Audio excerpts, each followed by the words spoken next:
આદિવાસી 21 વર્ષીય યુવાનને જે જંગલના અધિકારી દ્વારા માર મારવામાં આવ્યો છે એ મામલે અત્યારે હાલ ચૈતર વસાવા અને અનંત પટેલ બંને મેદાને આવ્યા છે અને આગામી સમયે ક્યાંક મોટું ઉગ્ર આંદોલન કરવામાં આવશે। એટલું જ નહીં, પોલીસ સ્ટેશનનો ઘેરાવ કરવામાં આવશે એવી પણ ચીમકી ઉચ્ચારવામાં આવી છે। આખો આ મામલો શું છે તેની વિગતે વાત કરીએ। નમસ્કાર, હું હંસિની અને તમે જોઈ રહ્યા છો નિર્ભય ન્યૂઝ। થોડા સમય પહેલા અંબાજીના પાડલિયા ગામે પણ કંઈક આવી જ ઘટનાઓ સામે આવી હતી કે જેમાં આદિવાસીઓ અને જે જંગલના અધિકારી છે એ લોકો આમને સામને આવી ગયા હતા અને ત્યારે હવે વધુ એક આવી ઘટના આવી છે સામે કે જેમાં 3 જેટલા જે દીકરાઓ છે, દરેક લોકો પોતાના જે આખો જંગલનો વિસ્તાર છે ત્યાં જતા હતા અને એ જ સમયે એ 3 લોકોની ધરપકડ કરવામાં આવી અને એક જે યુવક છે જે 21 વર્ષનો છે, આક્ષેપો એવા લાગવામાં આવી રહ્યા છે 21 વર્ષના યુવકને જંગલના અધિકારીએ પોલીસ કસ્ટડીની અંદર એટલો માર માર્યો કે તેને લોહીની ઉલટી થઈ અને અંતે તે મોતને ભેટ્યો હતો। અને હવે આ સમગ્ર મામલે ચૈતર વસાવાએ તો કહી દીધું છે કે આગામી સમયમાં છેલ્લા શ્વાસ સુધી લડવામાં આવશે અને હવે આવું કશું જ ચલાવી લેવામાં નહીં આવે। ત્યારે હવે આ સમગ્ર મામલે અનંત પટેલનો પણ હુંકાર સામે આવ્યો છે। એમના દ્વારા પણ ક્યાંક આગામી સમયમાં ઉગ્રમાં ઉગ્ર આંદોલન કરવામાં આવશે, પોલીસ સ્ટેશનનો ઘેરાવ કરવામાં આવશે એવી વાત કરવામાં આવી છે। સૌથી પહેલા તો અનંત પટેલને સાંભળીએ કે એમને શું કહ્યું ને બાદ ચૈતર વસાવાને પણ સાંભળીએ। સ્વર્ગસ્થ રસીદ ને શ્રદ્ધાંજલિ આપવા માટે આપણે સૌ ભેગા થયા છે ત્યારે આ માત્ર શ્રદ્ધાંજલિ નથી, આદિવાસી સમાજનો આક્રોશ પણ છે।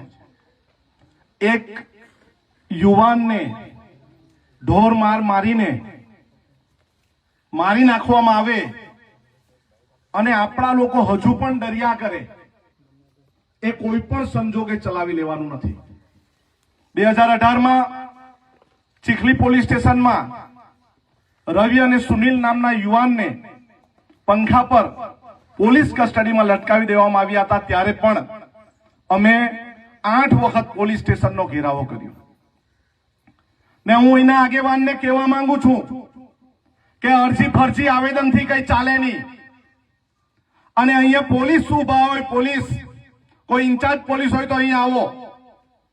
પીઆઈ છે, પીઆઈ भाई बेरा થઈ ગયા કે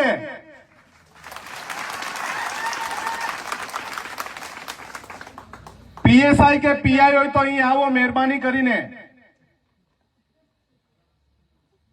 છે કોઈ? આ વચ્ચે જરા સાઈડ પર ખસો ને એટલે હશે। સંભળાય છે ભાઈ? હું તમને જ કહું છું, જે ચાર્જમાં હોય તેને સંભળાય છે? બેરા બની ગયા। આ આદિવાસી સમાજના યુવાનને આ જંગલ ખાતાવાળાએ મારી નાખ્યો છે અને તમે અમને ડરાવવા ધમકાવવા અહીંયા આવ્યા છે? તમને આ શ્રદ્ધાંજલિમાં કોઈ બોલાવ્યા? અમારા આદિવાસી સમાજને જો કોઈ છેડવાની કોશિશ કરે, મારવાની કોશિશ કરે, અમે સાખી લેવાના નથી। અને હું તો કોઈની પાસે ટાઈમ નથી માંગતો, પરંતુ મંગળવારે જઈને પોલીસ સ્ટેશનનો ઘેરાવો કરવાનો કરશું કે? અરે હાથ ઊંચો કરીને કેવું, આપણે શ્રદ્ધાંજલિ પોલીસ સ્ટેશન પર જઈને આપવાની। આ યુવાનને મારી નાખ્યો, આ વિનોદને માર માર્યો અને આ સગીર વયના પિયુષને, પિયુષ ઉભા થા, કેટલી ઉંમર તારી? 15 કે 16 વર્ષનો યુવાન છે। અરે એને કઈ રીતે કસ્ટડીમાં મૂકે? એને કઈ રીતે જંગલવાળા લઈ જાય? શું આ તમારા બાપનું રાજ છે? આ બાબા સાહેબ આંબેડકરના સંવિધાનનું રાજ છે। અમે કોઈને સાખી લેવાના નથી અને સમગ્ર ગુજરાતમાંથી આ ઉકાઈ સોનગઢ જે પણ પોલીસ સ્ટેશન હશે ત્યાં તમામ આદિવાસી આગેવાનો આવશે। આવશો ને બધા? આવશો ને? આ લડાઈ આર પારની લડાઈ રહેશે। અમે સીધી અરજી નથી આપવાના, તમારે એફઆઈઆર દાખલ કરવી પડશે। જંગલ ખાતાના જે પણ કર્મચારીઓ એના પર એફઆઈઆર દાખલ કરવી પડશે અને જ્યાં સુધી એફઆઈઆર દાખલ ન થાય, માનવ વધનો ગુનો દાખલ ન થાય, એટ્રોસિટી એક્ટ મુજબનો ગુનો દાખલ ન થાય ત્યાં સુધી અમે પોલીસ સ્ટેશનમાં બેસું। બધા બેસું ને? નહીં તો ફરી પાછા કોઈ આપણા દીકરાની શ્રદ્ધાંજલિમાં આપણે બેસશું. ફરી પાછા જંગલ ખાતામાં માપણી કરવા આવે તો યુસુફ જેવા પર કેસ થશે ને આપણા પર ટીયર ગેસ છોડશે. શું હવે આપણે ખાવા તૈયાર છે? હવે આપણે જવાબ આપવા તૈયાર રહેવું પડશે.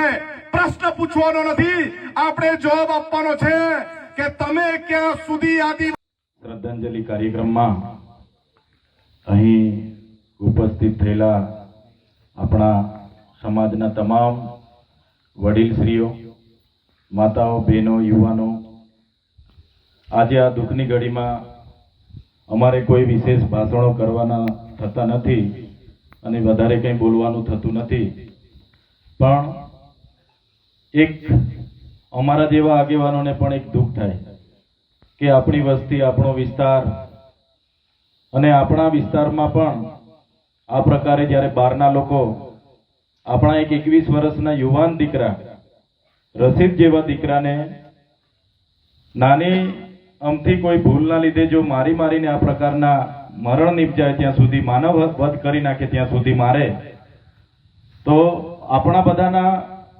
જે પણ અમે બધા આગેવાનો છે, અમારા બધાનું માથું ઝૂકી જાય છે. કેમ કે સમાજના અમે આગેવાનો છે અને આગેવાનો બન્યા પછી સમાજ અમારા પર પણ ઘણી અપેક્ષાઓ રાખતી હોય અને અમે જ્યારે વિધાનસભામાં સમાજનું પ્રતિનિધિત્વ કરતા હોય, આ વિસ્તારમાં નાની મોટી સમસ્યા થતી હોય ત્યારે સમાજની વાત મૂકતા હોય અને આપણા જ વિસ્તારમાં આપણા જ દીકરાને આ આરએફઓ દેસાઈ જેવા લોકો જાતિગત ધૃણા રાખીને એટલો માર મારે, એમાં 2 જણને ઈજા થાય ને એક છોકરો મરી જાય, એટલો માર મારી ત્યાં સુધી કે છોકરો મરી જાય ત્યાં સુધી, તો એ આપણા માટે બધા માટે બહુ દુઃખની વાત છે. આપણા વિસ્તારમાં આવીને આ રીતના કરી જાય તો ખૂબ જ દુઃખની વાત છે. એટલે વધારે મેં વાત નથી કરતો. હા, કદાચ અમે તો જંગલ અને પ્રકૃતિ સાથે રહેલા છે. આ જંગલ એ આદિવાસીઓએ આદિ અનાદિકાળથી સાચવેલું જંગલ છે, કુદરતી જંગલ છે. એમનું જંગલ ખાતું અંગ્રેજો સૌપ્રથમ એનો વન સંરક્ષણ ધારો 1864માં બનાવ્યો હતો. એ પણ એમનો હેતુ હતો અહીંથી લાકડું લઈ જવાનો. ત્યારબાદ આખું જંગલ ડિપાર્ટમેન્ટ 1927માં બન્યું. ત્યાં સુધી આ બધે સર્વત્ર આદિવાસી જ આ જંગલોમાં રહેતા હતા. આદિવાસીઓની જ આ જમીનો હતી ને આદિવાસીઓની જ આ જંગલો હતી. ઉકાઈ જળાશય બન્યો 1962માં અને વિસ્થાપિત થઈને ત્યાંના લોકો ધીરે ધીરે આ બાજુ અહીંયા વસેલા છે. છતાં જે પણ આ ઘટના ઘટી છે વધારે વિશેષ નથી કહેતો. હા, કદાચ અમારા કોઈ છોકરાની નાની મોટી ભૂલ હોય તો એમની પર જોગવાઈ છે. જે પણ વન સંરક્ષણ ધારા કે લાઈફ વર્લ્ડ વાઇડ આપણે વન્ય પ્રાણી સંરક્ષણ ધારા જે પણ બન્યા છે, તમે કઈ વાંધો નહીં, એમને લઈ જતા, એમને કસ્ટડીમાં બેસાડતા, એમની જે પ્રાવધાન હોય તે પ્રમાણે તમે એમને કસ્ટડીમાં રાખતા, અમે જામીન આપીને છોડાઈ જતા. પણ જે પ્રકારે અમારા દીકરાઓને જે પ્રકારે ઢોરમાર આ ફોરેસ્ટના લોકોએ માર્યો છે એ અમે કદી ચલાવી લેવાના નથી. એનો જવાબ અમે વ્યાસભાઈ દીક્ષામાં લઈશું. અને ઉકાઈ પોલીસ સ્ટેશનના લોકોને પણ અમે કહીએ છીએ, જે પણ પોલીસ અધિકારીઓ અહીંયા એ પણ સાંભળી લે, અમે આવીએ છીએ. આગેવાનો નક્કી કરે એટલી જ વાર, એ કાલનો દિવસ નક્કી કરે કે 5 દિવસ પછી નક્કી કરે, અમે હજારોની સંખ્યામાં આવવાના છે. પોલીસ સ્ટેશનનો પણ ઘેરાવો કરીશું. અહીંયા બેઠેલા આગેવાનો આજે જ નક્કી કરીને બધા અહીંથી છૂટા પડે કે કયા દિવસે આપણે જવાનું છે. કેમ કે માનવ વધનો ગુનો દાખલ થવો જોઈએ. એ આરએફઓ હોય, એમના ફોરેસ્ટરો હોય, એમના બીટગાર્ડો હોય, તાત્કાલિક અસરથી એમના પર માનવ વધના, એટ્રોસિટી એક્ટના અને ગંભીર પ્રકારની એમને એટર્ન ઓફ મર્ડરના જે પણ એમના પર એમણે હુમલાઓ કર્યા છે ને એમને માર્યા છે. આ ભાઈ પણ પિયુષભાઈ છે, એમને પણ ઈજા થઈ છે. આ વિનોદભાઈને પણ ઈજા થઈ છે. એટલે એ પોતે સાક્ષી છે. તાત્કાલિક અસરથી એફઆઈઆર કરે, એમને એરેસ્ટ કરે અને એમને ખાતાકીય તપાસ બેસાડીને તાત્કાલિક અસરથી સસ્પેન્ડ કરે તમામ કર્મચારીઓને. જો આમ નહીં કરશે તો આજે જ અમે એક દિવસ નક્કી કરીને જ અહીંથી છૂટા પડીશું અને એ દિવસે તમામ અંબાજીથી ઉમરગામના લોકોને અમે પણ આહવાન કરીશું. હજારોની સંખ્યામાં ઉકાઈ પોલીસ સ્ટેશને ભેગા થઈશું. કેમ કે ક્યાં સુધી અમારે બેઠવાનું ભાઈ?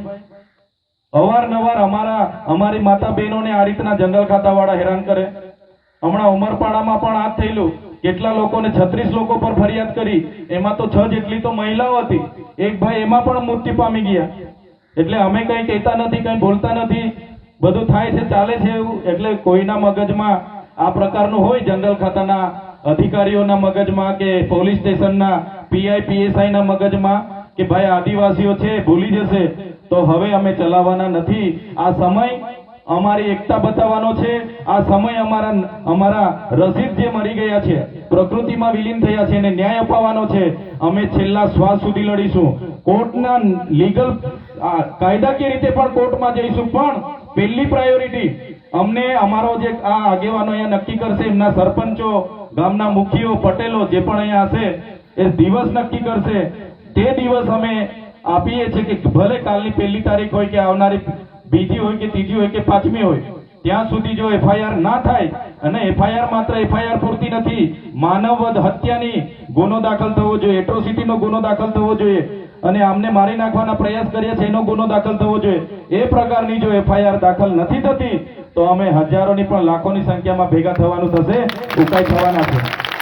એટલે વધારે વિશેષ વાત નથી કરતો. મારે બધા જ આગેવાનોને વિનંતી છે, આજે ને આજે સમય નક્કી કરો. આપણે બધાએ જવાનું છે. આજે આપણા રસીદને મારી નાખ્યા લોકો, કાલે ઉઠીને તમારા મારા દીકરાને મારી નાખશે. આ જ રીતના આપણે થોડું કાયમ બેઠવાનું છે. એટલે આજે નક્કી કરો, અને ક્યારે આપણે ઉકાઈ પોલીસ સ્ટેશને પહોંચવાનું છે એ દિવસ અને સમય બધાને કહી દો. આપણે મોટી સંખ્યામાં બધા જ લોકોને મારી વિનંતી છે, આપણા સમાજને બધાએ જ અપીલ કરીને તે દિવસે હજારોની સંખ્યામાં ત્યાં આપણી એકતા બતાવવા માટે બધાએ ઉપસ્થિત થવાનું છે. ત્યારે જ એફઆઈઆર થશે, અને ત્યારે એફઆઈઆર થશે, આ લોકો કસ્ટડીમાં હશે, સસ્પેન્ડ થશે, ત્યારે જ આપણા દીકરાને ન્યાય મળશે.